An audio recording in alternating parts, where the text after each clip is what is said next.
Hello friends, welcome to Devanshka diaries. ఇప్పుడు మీరు వినబోతుంది ఏ తీరం చేరను ఈ బంధం స్టోరీలోని మొదటి భాగం. ఇరువురి జీవితాలను ఊహించని మలుపులు తిప్పి విడదీయలేని బంధంలో బంధించి ఏ తీరం చేర్చునో తెలియని గమనమే ఈ ఏ తీరం చేరనో ఈ బంధం. ఈ స్టోరీలో సస్పెన్స్, ప్రేమ, హాస్యం, రొమాన్స్ అన్నీ ఉన్నాయి. ఇక మెయిన్ స్టోరీలోకి వెళ్దాం. రిజిస్టర్ ఆఫీస్ బయట స్కూటీ దగ్గర 5.4 హైట్, ఫెయిర్ స్కిన్ టోన్, ఎన్ని భావాలైనా పలికించే కలువలాంటి కళ్ళు, సూటిగా ఉండే ముక్కు, దొండపండు లాంటి ఎర్రని పెదవులు, శంఖం లాంటి మెడ, లైట్ వెయిట్ పట్టు శారీలో మెడలో సింపుల్ చైన్ బాపు బొమ్మలా ఉండి టెన్షన్గా ఎవరి కోసమో వెయిట్ చేస్తుంది మన హీరోయిన్ మనస్వి విత్ 3 సంవత్సరాల కొడుకు. తన కొడుకు యశ్వంత్తో అప్పుడప్పుడే మాటలు వస్తున్న తన కొడుకు ముద్దు ముద్దు మాటలతో మమ్మీ మనం ఇక్కడికి ఎందుకు వచ్చాము అని అడిగాడు. నీ డాడీ కోసం నాన్న. డైలీ డాడీ ఎక్కడా అని అడుగుతున్నావు కదా, ఆ డాడీని తీసుకొచ్చుకోవడానికే ఇక్కడికి వచ్చాము.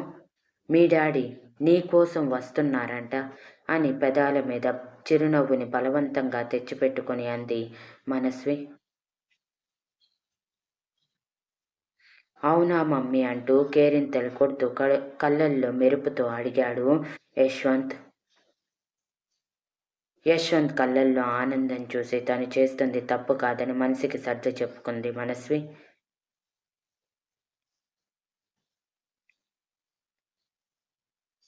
ఇంతలో రిజిస్టర్ ఆఫీస్ ఎదురుగా ఆగింది బుల్లెట్ బైక్.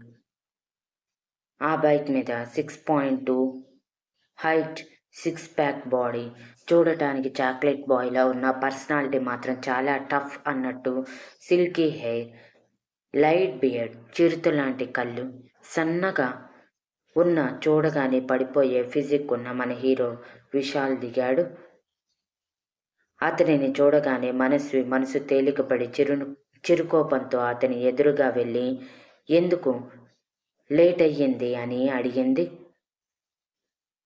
విశాల్ కోపంగా మనస్వి వైపు చూస్తూ ట్రాఫిక్ జామ్, పద అని గంభీరమైన వాయిస్తో చెప్పే మనస్విని పట్టించుకోకుండా తన కూతురైన యశస్విని ఎత్తుకొని లోపలికి నడిచాడు. మనస్వి కోపంగా వెళ్తున్న విశాల్ వైపే చూస్తూ ఒక్కసారి పెళ్ళవని అప్పుడు చెప్తా నీ సంగతి అని అనుకొని పళ్ళు నూరుకుంటూ యశ్వంత్ని ఎత్తుకొని లోపలికి నడిచింది. అమ్మ డాడీ ఎక్కడా అని అమాయకంగా అడిగాడు యశ్వంత్. మనస్వి కన్నింగా నవ్వుతూ వెళ్తున్నాడే ఆ తాడి చెట్టు, వాడే నీ డాడీ అని అంది. డాడీ అంటూ యశ్వంత్ పట్టరానంత ఆనందంతో గట్టిగా అరిస్తే ఆ పిలుపు యశ్వంత్ మనసుని తాకిందేమో. ఒక్కసారిగా వెనక్కి తిరిగితే యశ్వంత్ నవ్వుతూ మనస్వి చేతుల్లో నుంచి కిందకి దూకి డాడీ అంటూ పరిగెడుతూ విశాల్ దగ్గరికి వెళ్ళాడు.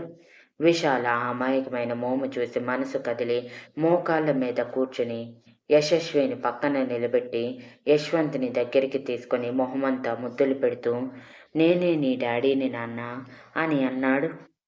యశ్వంత్ ఏడుస్తూ ఇన్ని సంవత్సరాలు మా దగ్గరికి ఎందుకు రాలేదు డాడీ, నీకు తెలుసా మమ్మీని ఎంతమంది ఎన్ని మాటలు అన్నారు అని ముద్దుగా అర్థం కాకుండా మాట్లాడుతూ ఉంటే విశాల్కి అర్థం కాక అయోమయంగా మనస్వి వైపు చూస్తే మనస్వి కంగారుగా యశ్వంత్ దగ్గరికి వచ్చి ఇప్పుడు అవన్నీ ఎందుకు నాన్న, డాడీ వచ్చాడు కదా, ఇక నుంచి డాడీ మనతోనే ఉంటాడు అని నమ్మకంగా చెప్పి విశాల్ వైపు చూసి కళ్ళు చిన్నవి చేసి ప్లీజ్ అన్నట్టు అంది. యశ్వంత్ తన తండ్రి కోసం ఎంతగా పరితపించాడో అర్థమై భర్తతో విడిపోయిన మనస్వి వైపు కోపంగా చూస్తూ మనసులో ఫ్యాషన్ అంటూ మొగుడితో విడిపోయి ఇప్పుడు మళ్ళీ తండ్రి కావాలని పెళ్లి చేసుకుంటుంది. ఏం అమ్మాయిలు వీళ్ళు అని చిన్న నిట్టూర్పు విడిచి యశ్వంత్ని దగ్గరికి తీసుకుంటే యశ్వంత్ కంటే 1 సంవత్సరం పెద్దదైన యశస్వి అమాయకంగా డాడీ ఎవరు ఇతను, ఎందుకు నువ్వు అతనికి ముద్దులు పెడుతున్నావు అని అడిగింది. విశాల్ నవ్వుతూ ఇతన్ని తమ్ముడు, ఇక నుంచి మనతోనే ఉంటాడు, ఇదిగో నీ అమ్మ అమ్మ కావాలి అని అడిగావు కదా, నీకోసమే అమ్మని తీసుకువచ్చాను అని మనస్వి వైపు చూసి సైడ్ స్మైల్ ఇస్తూ అన్నాడు. మనస్వికి విశాల్తో కలిపి మాట్లాడటం నచ్చకపోయినా యశస్వి అమాయకమైన మోము చూసి అచ్చు యశ్వంత్లాగే మాట్లాడుతూ ఉండేసరికి తల్లి కోసం ఎంత మొహం వాచిందో అర్థమై యశస్విని దగ్గరికి తీసుకొని, నేనే నీ మమ్మీని తల్లి, ఇక నుంచి నీతో పాటే ఉంటాను అంటూ యశస్వి నుదుటి మీద ముద్దు పెట్టింది. యశస్వి మనస్విని గట్టిగా హత్తుకొని, నిజంగానే కదా మమ్మీ, ఇక నన్ను వదిలి వెళ్ళవు కదా, నీకు తెలుసా మా స్కూల్లో నా ఫ్రెండ్స్ అందరికీ వాళ్ళ మమ్మీలు వచ్చి భోజనం పెడుతూ ఉంటారు. నాకెందుకు మమ్మీ లేదని బాధపడేదాన్ని, ఇప్పుడు నాకు ఆ బాధ లేదు. నువ్వున్నావు, తమ్ముడు ఉన్నాడు, డాడీ ఉన్నాడు, చాలా హ్యాపీగా ఉంది మమ్మీ. ఇన్నాళ్ళు ఎక్కడ ఉన్నావు మమ్మీ, నేను నీకు గుర్తుకు రాలేదా అని ఏడుపు మొహంతో అడిగింది. యశస్వి మాటలకి మనస్వి మనసు కలుక్కుమని విశాల్ వైపు కోపంగా చూస్తూ, పిల్లల్ని కంటేనే సరిపోదు, వాళ్ళకి ఏ లోటు లేకుండా పెంచాలి. చూడు నీ కూతురు తల్లి కోసం ఎంత పరితపిస్తుందో. అయినా విడిపోయే వాళ్ళు పెళ్లి చేసుకుని ఏం పీకటానికి, ఇలా పిల్లల్ని తల్లి లేని పిల్లలుగా మార్చటానికా అని కోపంగా అంది. నువ్వు ఆ మాటలు అనకూడదేమో అని వెటకారంగా యశ్వంత్ వైపు చూపిస్తూ అన్నాడు విశాల్. మనస్వి కోపంతో బుసలు కొడుతూ ఉంటే ఇంతలో రిజిస్టర్ ఆఫీస్లో పనిచేసే వ్యక్తి బయటికి వచ్చి మనస్వి విశాల్ అని పిలవగానే, పద, గుర్తుంది కదా మనం అనుకున్నవి, అందులో ఒక్క point మీరినా I don't spare.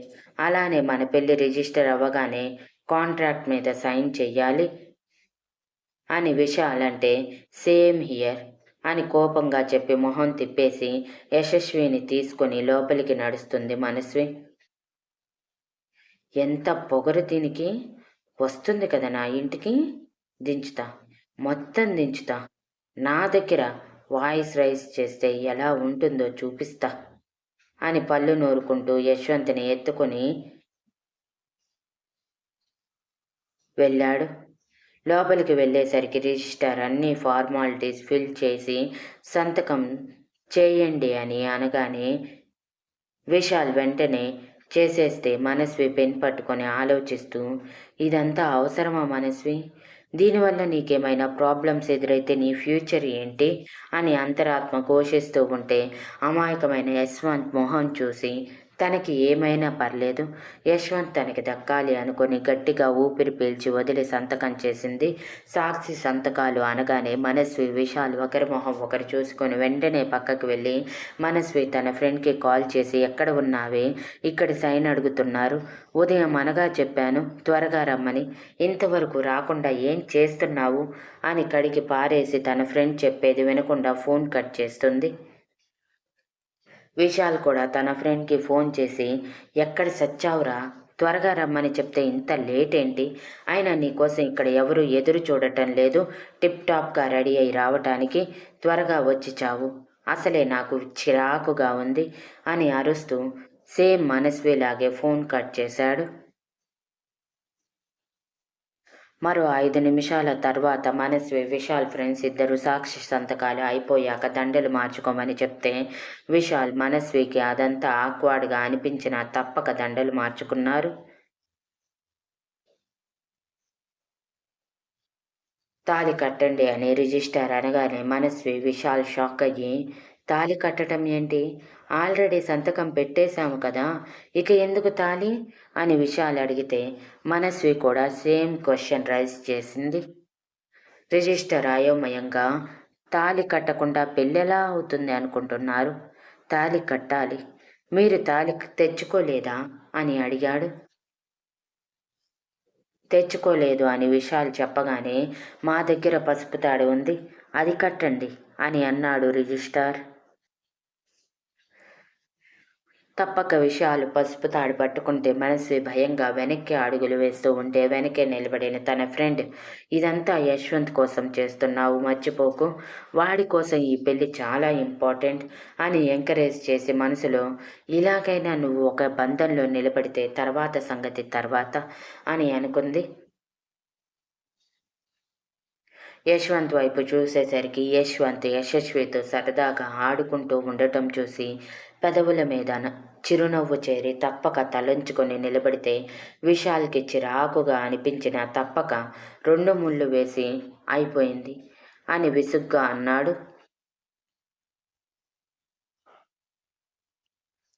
Vishal friend మాత్రం సంతోషంగా, కంగ్రాట్స్ మామ, నీ పెళ్ళైపోయింది, మాకు పార్టీ కావాలి అని అత్యుత్సాహంతో అనగానే విశాల్ కోపంగా తన ఫ్రెండ్ డొక్కలో గుద్ది, నోరు మూసుకొని సైడుండు, నేను ఇష్టంతో పెళ్లి చేసుకోలేదు, నీకు తెలుసు కదా ఎందుకు పెళ్లి చేసుకున్నాను, కాబట్టి ఎక్కువ చేయకుండా సైలెంట్గా ఉంటే బెటర్ అని లో వాయిస్లో వార్నింగ్ ఇచ్చాడు. విశాల్ ఫ్రెండ్ సైలెంట్ అయితే నలుగురు పెళ్ళైపోయాక పిల్లల్ని తీసుకొని బయటికి వచ్చి విశాల్ తన ఫ్రెండ్ వైపు కోపంగా చూస్తూ చేయి చాచగానే విశాల్ ఫ్రెండ్ అయిన మనోజ్ విసుగ్గా పేపర్స్ విశాల్ చేతిలో పెట్టి, ఇదంతా అవసరమా మామ, వద్దురా, ఆడపిల్ల జీవితంతో ఆడుకోకూడదు అని కన్విన్స్ చేయటానికి ట్రై చేశాడు, కానీ వినిపించుకోలేదు విశాల్.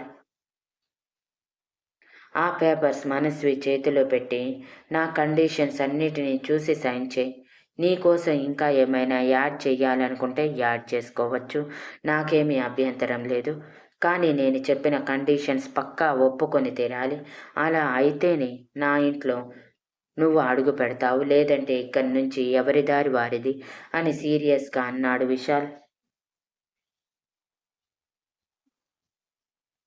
మనస్వి ఫ్రెండ్ పెళ్ళవ్వగానే మనస్వికి తనకి ఏ సంబంధం లేనట్టు మాట్లాడుతున్న విశాల్ని చూసి కళ్ళు తేలేసింది.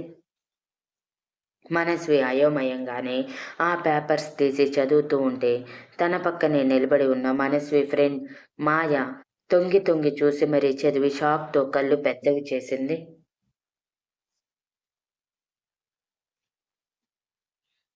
Thank you for listening and please like, share, comment and subscribe.